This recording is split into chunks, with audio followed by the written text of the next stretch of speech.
আসসালামু আলাইকুম প্রিয় দর্শক শ্রোতা, আপনাদেরকে স্বাগত জানাচ্ছি। সামনে কুরবানির ঈদ চলে এসছে, আপনাদের জন্য কালা পাহাড়কে নিয়ে আমরা হাজির হয়েছি। সাতক্ষীরা সদরের কাশিমপুর গ্রামের এই যে কালা পাহাড়, দানবাকৃতির কালা পাহাড়কে আপনারা দেখতে পাচ্ছেন।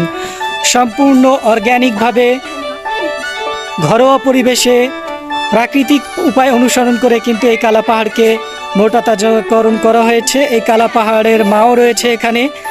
আসসালামু আলাইকুম। এর বয়স কতদিন? একে বড় করার জন্য কি কি খেতে দিয়েছেন?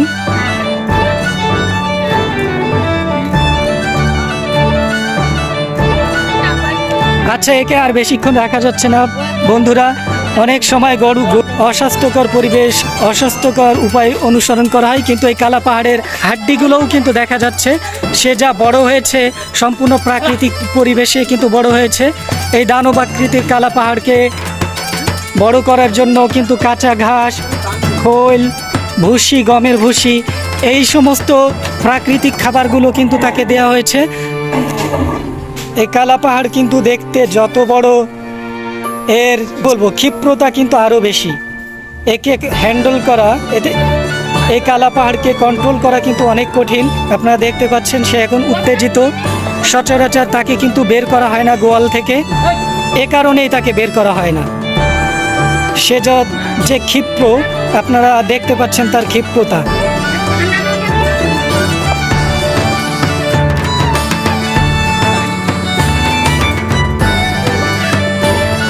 দেখুন, কালা পাহাড়কে দেখার জন্য প্রত্যেক দিন কিন্তু এখানে লোকজন আসে। দেখুন, কালা পাহাড়কে সে উত্তেজিত হয়ে গেছে, যার কারণে তাকে সান্ত্বনা দেওয়ার জন্য, তাকে একটু শান্ত করার জন্য কিন্তু তার গা চুলকে দেওয়া হচ্ছে।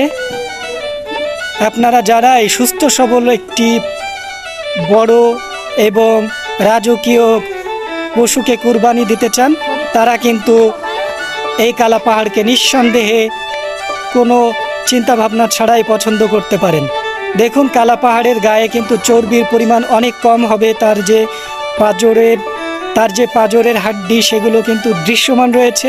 সে বড় হয়েছে আসলে তার মায়ের আকৃতির কারণে। তার মাও অনেক বড় জাতের গরু, এবং তাকে প্রাকৃতিক পরিবেশে কিন্তু কাঁচা ঘাস, পর্যাপ্ত পরিমাণে কাঁচা ঘাস, খোল, ভুসি, কুড়া এগুলো খেতে দেওয়া হয়েছে, যার কারণে সে এত বড় হয়েছে।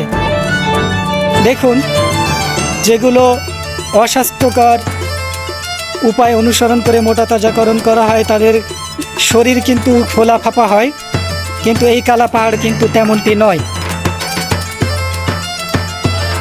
এটা খুলে ফেলতে হবে।